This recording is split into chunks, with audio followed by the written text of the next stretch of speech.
좋은 아침입니다. 오늘도 말씀 안에서 교회로 살아가는 하루가 되시기를 바랍니다.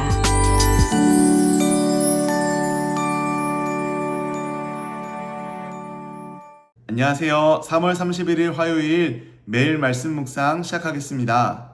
오늘 함께 보실 말씀은 마태복음 26장 69절에서 75절까지의 말씀입니다.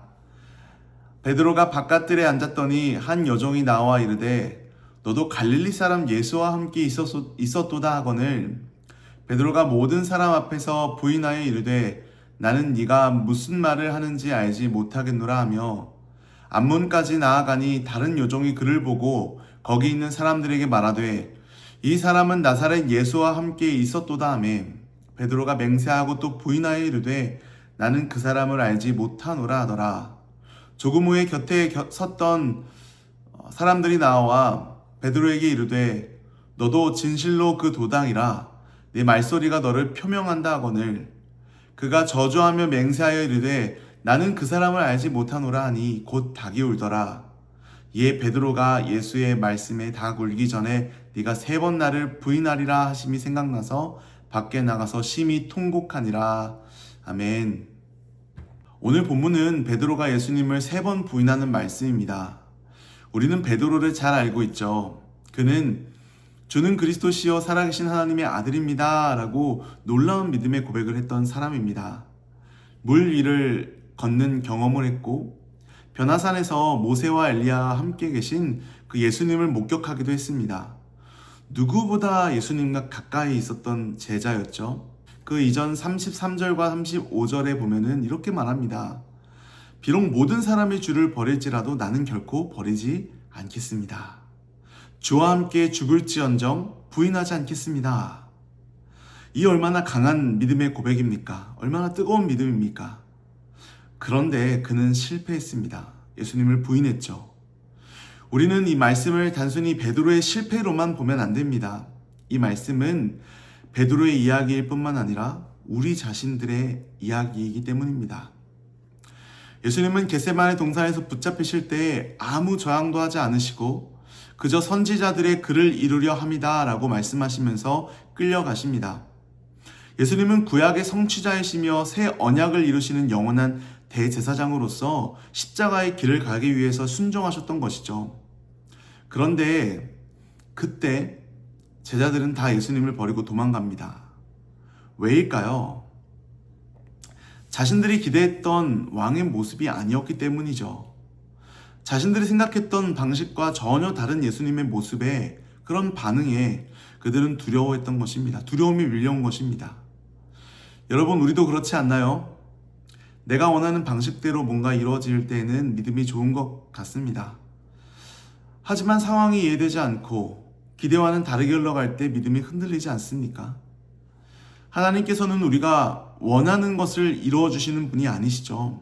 하나님 자신이 원하시는 것을 우리에게 이루어 주시는 분이신 줄을 우리는 믿어야 합니다.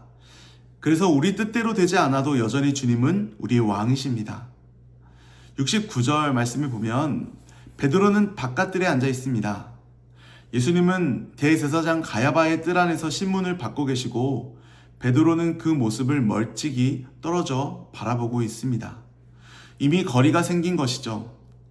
예수님은 많은 무리들 앞에서 자신이 누구신지를 말씀합니다. 보좌 우편에 앉으실 것과 다시 오실 것을 말씀하십니다. 그러자 조롱과 폭행을 당하시죠. 그 장면을 베드로는 바깥에서 지켜보고 있었습니다. 그때 한 여종이 말하죠. 너도 갈릴리 사람 예수와 함께 있었도다. 이것은 질문이 아니라 확신입니다.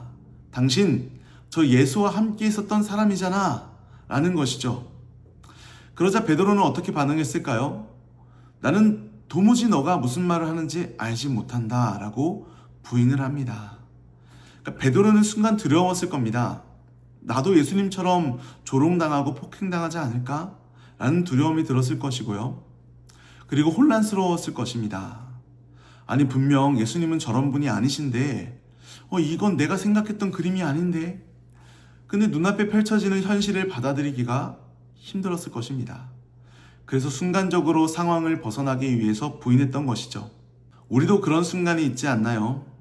사회생활을 하거나 어떤 모임에 갔는데 다수가 교회를 다니지 않는 상황에서 교회 이야기가 나오거나 신앙 이야기가 나오면 괜히 말을 아끼게 되고 교회 다녀요? 라는 질문 앞에 우리가 선뜻 대답하기보다 그저 웃으며 넘어가게 될 때가 있죠. 괜히 이야기를 꺼냈다가 어색해질까봐 그냥 마음속으로만 간직할 때도 있습니다. 교회에 다닌다라고 말하면 괜히 손해볼 것 같고 내 이익이나 권리를 충분히 주장하지 못할 것 같아서 일부러 믿는 사람이라는 것을 드러내지 않을 때도 있습니다. 우리가 직접적으로 부인하는 건 아니지만 조심스럽게 한 발 물러서는 그 모습, 어쩌면 우리 안에도 익숙하게 있는 모습일지도 모르겠습니다. 이어서 71절을 보면 베드로는 앞문까지 나갔다라고 합니다. 점점 뒤로 물러난 것이죠. 나갈 문을 찾아서 그 문 앞으로 갔다라는 것입니다. 그리고 두 번째로 부인하게 되죠. 이번에는 맹세까지 합니다. 나는 그 사람을 알지 못하노라. 이제 예수님을 그 사람이라고 부릅니다. 점점 더 멀어진 것이죠. 베드로는 이렇게 점점 주님과 거리를 두고 있습니다. 처음엔 이 정도까지는 아니었을 거예요. 분명 주님을 향한 사랑이 있었고 존경이 있었던 그러한 수제자였습니다. 근데 어느 순간 그 마음이 식어져 버린 것처럼 보이죠. 왜 그렇게 되었을까요? 두려움과 그러한 상황 속에서 한 걸음 한 걸음 물러섰던 것이 결국 거리를 만들어 버린 것이고 그 거리가 마음까지 멀어지게 만든 것입니다. 이 베드로의 모습을 가볍게 여겨서는 안 되죠. 우리가 모르는 사이에 조금씩 멀어진 것을 우리는 대수롭지 않게 여기기가 쉽기 때문입니다. 처음에는 기도를 하루 안 하는 것으로 시작할 수 있어요.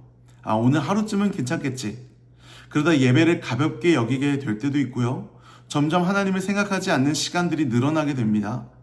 그렇게 시간이 늘어나다 보면, 그렇게 시간이 흐르다 보면은 어느 날 문득 이런 생각을 하게 됩니다. 하나님과 왜 이렇게 내가 멀어졌지?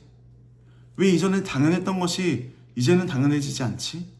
왜 이렇게 거리감이 느껴지지? 그래서 우리는 작은 거리도 가볍게 여기지 말아야 합니다. 주님과의 관계는 한 번 무너지는 것이 아니라 아주 작은 틈에서부터 시작된다는 것을 우리는 기억해야 되죠. 그러니까 오늘 이 시간 우리가 기도하면서 성령 하나님을 의지함으로 작은 틈도 하나도 내주지 않기를 간절히 소망합니다. 마지막으로 73절에 사람들이 몰려와 말하죠. 너도 틀림없이 그 도당이라. 너의 말소리가 너를 드러낸다. 이것은 너가 갈릴리 사람의 말투다. 너는 틀림없이 예수와 한패다라는 말씀입니다. 그러니까 부인하려고 하는 말이 오히려 자신을 드러내는 그런 꼴이 되어버렸습니다. 그때 베드로는 예수님을 저주하죠. 그리고 맹세합니다. 정확히 어떤 저주였는지는 모르지만 욕을 했던 것이죠. 예수님을 깎아내린 겁니다. 나는 모른다고, 나는 결코 한패가 아니라고 아주 강하게 부인하는 것입니다. 아니 어떻게 3년 동안 그렇게 동거동락하고 따르던 예수님을 어떻게 그렇게 욕을 하고 그렇게 배신할 수 있을까요? 모든 과정을 우리는 말씀을 보면서 베드로와 예수님의 관계를 그리고 있었던 에피소드를 다 알고 있기 때문에 우리는 이 상황을 좀처럼 이해할 수 없습니다. 이 베드로의 이런 반응들을 우리는 이해할 수 없죠. 굉장히 실망스럽습니다.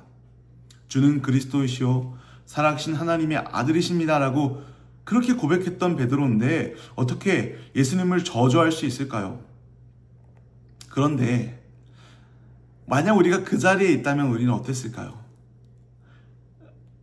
우리도 여기까지 안 간다라고 자신할 수 있을까요?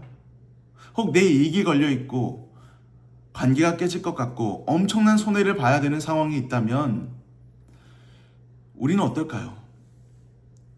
우리는 신앙보다 현실을 선택한 경험들이 아주 많습니다. 누구나 베드로가 될 수 있다는 것이죠. 베드로는 누구보다 가까이 있었고 누구보다 더 뜨겁게 하나님 앞에 고백했던 사람이었습니다. 누구보다 강하게 결단했던 사람이었습니다. 그런데 무너진다라는 것이죠. 이것은 단순한 실패가 아니라 인간이 어떠한 존재라는 것을 보여주는 대목이죠. 우리는 생각합니다. 나는 저 정도는 아니야. 그러나 성경은 말하죠. 선줄로 생각하는 자는 넘어질까 조심하라.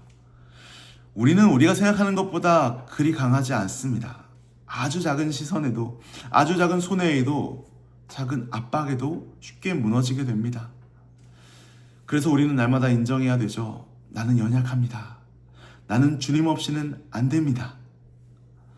제가 아는 어떤 목사님이요, 1년 동안 12명을 데리고 제자 훈련을 아주 열심히 진행하셨다라고 합니다. 말씀을 가리키고 함께 기도하고 삶에서 실천하면서 함께 울고 웃으면서 그렇게 깊은 신앙의 훈련을 지속해 왔다라고 합니다. 드디어 수료하는 날이었어요. 마지막 과정을 마치고 이제 수료하고 야유회를 가기 위해서 장소를 정하는데, 그 장소를 정하는 사소한 문제로 서로의 의견이 부딪혔다라고 합니다. 그래서 점점 더 감정이 올라오게 되고, 그러다 서로 다투고 마음이 상하고 그렇게 관계가 틀어지는 모습을 보셨다라고 합니다. 그때 그 목사님이요, 처절하게 깨달았다라고 합니다. 아, 사람은 훈련으로 바뀌는 존재가 아니구나. 오직 은혜로만 바뀌는구나. 은혜가 없다면 그 모든 훈련도 다 쓸모없는 거구나. 아니, 은혜가 없다면 그 훈련이 훈련으로서만 그냥 남는 거구나. 1년의 그 훈련이 한순간의 상황이 무너지는 걸 보면서 인간의 연약함을 뼈저리게 느끼게 된 것이죠. 사랑하는 성도 여러분, 기억하시길 바랍니다. 우리는 훈련 받아야 되죠. 훈련이 필요합니다. 하지만 그 안에 은혜가 없다면, 우리가 얼마나 연약한 존재인지 깨달음이 없다면 그 훈련은 그냥 훈련에서 멈춰 설 것입니다. 우리는 언제든 베드로와 같은 처지에 놓일 수 있다는 것을 기억해야 됩니다. 그런데 그럼에도 우리에게 소망이 있는 것은 복음이 여기서 시작되기 때문입니다. 예수님은 모든 걸 알고 계셨죠. 누가복음 22장 32절에 보면은 베드로의 부인을 예고하시면서 이렇게 말씀하셨습니다. 그러나 내가 너를 위하여 너희 믿음이 떨어지지 않기를 기도하였노니 너는 돌이킨 후에 너의 형제를 굽게 하라. 그분은 모든 걸 알고 계셨음에도 오히려 베드로를 위해서 기도하셨죠. 뿐만 아니라 누가복음 22장 61절에 보면은 베드로가 3번 부인하는 그 시점에 예수님은 베드로를 바라보셨습니다. 주께서 돌이켜 베드로를 보시니 베드로가 주의 말씀 곧 오늘 닭 울기 전에 내가 3번 나를 부인하리라 하심이 생각나서, 주님이 베드로를 보시니 베드로가 예수님이 하신 말씀이 떠올라 심히 통곡하게 됩니다. 아마 베드로와 예수님의 눈이 마주치지 않았을까요? 주님의 눈빛은 정죄의 눈빛이 아니었을 것입니다. 나는 알고 있었다. 그럼에도 내가 너를 포기하지 않는다. 라는 눈빛이었죠. 이것이 복음입니다. 베드로가 붙든 것이 아니라 예수님이 붙으신 거죠. 우리는 무너지지만 완전히 무너지지 않습니다. 완전히 끝나지 않습니다. 주님이 붙들고 계시기 때문이죠. 우리는 그리스도라는 반석 위에 서 있습니다. 베드로는 밖에 나가서 심히 통곡합니다. 처음에는 바깥 뜰에 있었습니다. 그 다음에 문 앞에 서게 되고 결국엔 밖으로 나갑니다. 점점 더 거리가 멀어진 것이죠. 거리가 멀어질수록 깊이 무너지게 되는 겁니다. 그러나 주님은 그런 베드로를 버리지 않으셨습니다. 부활하시고 찾아오셔서 3번이나 물으시죠. 네가 나를 사랑하느냐? 부인한 횟수만큼 다시 세워주십니다. 그러면서 그를 위로하시고 그의 입을 통해서 주님을 향한 그 마음을 회복시키시고 사명을 주시죠. 사랑하는 여러분, 우리도 삶에서 나도 모르게 주님을 부인하지 않습니까? 직접적으로 부인하지 않아도 분위기를 맞추기 위해서, 이상한 신앙인으로 보이기 싫어서 신앙의 지조를 지켜야 할 때 타협하며 침묵할 때가 있습니다. 나는 예수를 믿는다라는 그 말을 눈치 보며 하지 못할 때도 있고요. 그건 역시 간접적인 부인이 될 수가 있습니다. 신앙을 숨기지 말고 언제나 당당해야 하는데 우리는 그렇지 못할 때가 분명히 있습니다. 그럴 때 우리가 기억해야 될 것은요, 나는 언제든 주님을 부인할 가능성이 있는 연약한 존재라는 사실입니다. 그래서 오늘 이 말씀의 결론은 이것입니다. 우리는 주님을 부인하는 것이 아니라 반대로 나 자신을 부인해야 되는 사람이다. 이번 고난주간을 지나면서요, 주님을 부인하는, 또한 주님을 부인할 가능성이 있는 그 나를 위해서 자신을 내어주시고 십자가를 지신 주님을 바라보길 원합니다. 우리는 주님을 부인하는 자들이지만 주님은 우리를 부인하지 않으십니다. 다시 우리를 세워주시고 우리에게 사명을 주시는 분이십니다. 오늘 그 주님을 바라보시는 하루가 되길 원합니다. 그리고 주님이 아니라 나 자신을 부인하며 그렇게 주님을 따르는 그런 순종의 하루가 되기를 간절히 소망합니다. 사랑의 하나님, 우리는 참으로 주님을 부인할 때가 많습니다. 실천적으로 믿지 않는 사람처럼 행할 때가 참 많습니다. 그런 우리를 부인하지 않으시는, 우리를 버리시지 않으시는 주님의 은혜에 감사합니다. 아버지 하나님, 오늘도 주님을 부인하는 것이 아니라 나 자신을 부인하며 오직 십자가를 바라보길 원합니다. 그리고 내가 나의 삶이 주인이 되는 것이 아니라 주님만이 나의 삶의 주인이시요 왕이심을 고백하며 그렇게 나의 삶을 주님께 내어드리며 살아가는 그런 오늘 하루 되게 도와주시고 오직 주님께 순종하며 주님의 기쁨이 되는 하루가 될 수 있도록 역사하여 주시옵소서.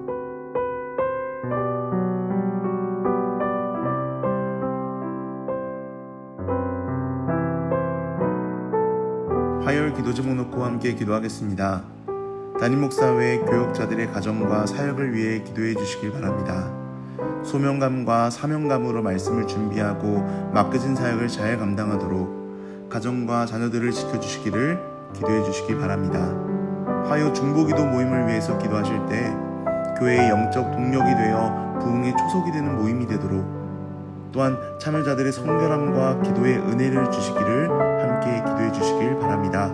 새 성전 리모델링과 현 건물 매각이 하나님의 계획 안에서 순적히 이루어지며 이 일에 온 성도가 기도로 한마음이 되도록 기도해 주시고 IT에서 사역하시는 박동환 선교사님, 우즈벡에서 사역하시는 강세르게이 성교사님, 카자흐스탄에서 사역하시는 김선종 성교사님을 위해서 그 모든 성교사역 가운데 하나님께서 크신 은혜로 함께 해달라고 함께 기도하시겠습니다.